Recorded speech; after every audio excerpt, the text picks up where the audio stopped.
Kadishri Venkatramanan, reading 120 words, English Shorthand, Dictation.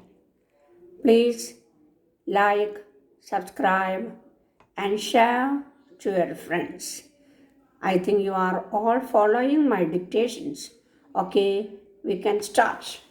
Mr. President and dear children, I am delighted to see the children's work and the way in which they are being looked after. It is evident that such an institution is very useful, though the task of reforming javelin delinquents is urgent. It is by no means easy. It is indeed, and you have to guide such children to the right path and enable them to live a normal life. I would therefore like to congratulate all the work in this institution and who helped this institution for the right cause. I am happy to see that children learn beautiful, useful arts and crafts, and that through games and group exercises they develop not only healthy bodies but also a keen sense of team spirit. I am glad to say that this institution is worthy of the name it bears. It is true sense a home for children. It teaches the children the habit of living a disciplined home life and undesired habits which they form as a result of bad associations are soon broken. I therefore feel that your institution deserves all possible encouragement and support from the public. One can quite naturally ask,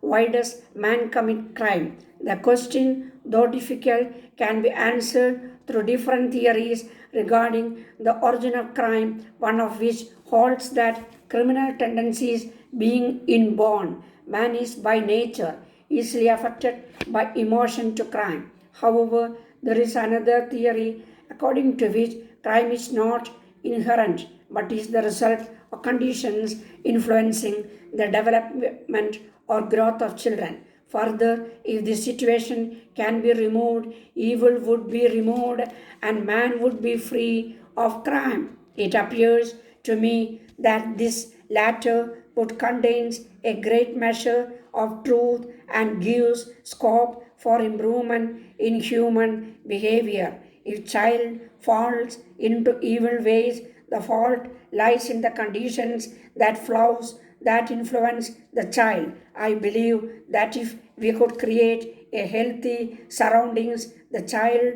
would give up the undesirable habit it had acquired. Further, we must take care of our children, especially those who are below the poverty line. The future of our country cannot be built on a sound and healthy footing unless a child receives at least the minimum all round supporting during its early years of us seriously handicapped in its growth and future development. So also education, a massive program to cover all school and preschool children below the poverty line should be chalked out in the years to come. Your institution has also made a perspective study which shows total coverage on all children below the poverty line during the planned period. Your report or study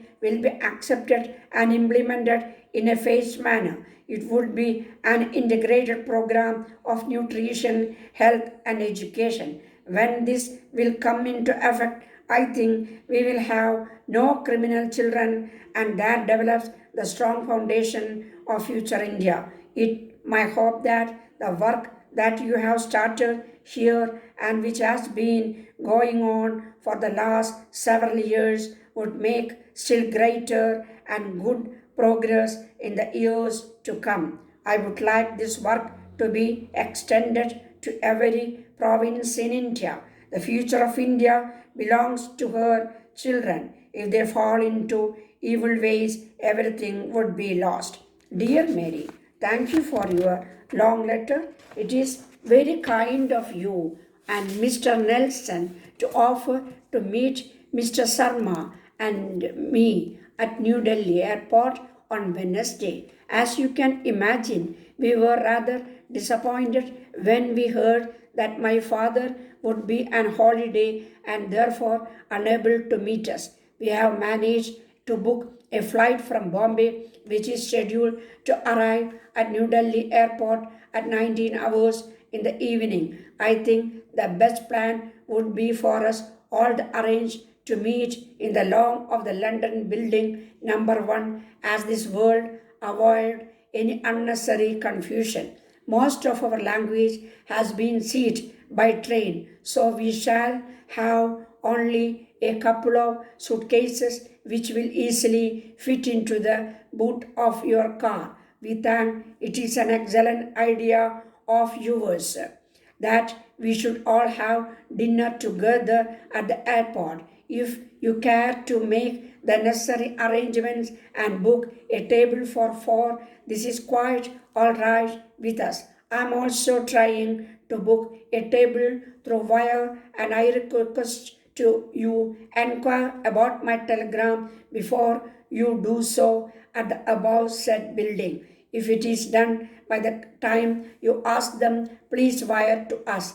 Thank you once again for making this offer, and we shall look forward immensely to seeing you on Wednesday. The year 1989 may become an year in which Russian commercial airplanes may start operating in India. Then it will be an occasion to see Russian airplanes in the first time in a non-communist country. The opening chapters of this scenario are being scripted today. The first of many types of Soviet Union aircraft will start arriving in India in April 1989 or earlier to begin operating scheduled airline services. Vayudud has designed a purchase agreement for 2 New York aircrafts.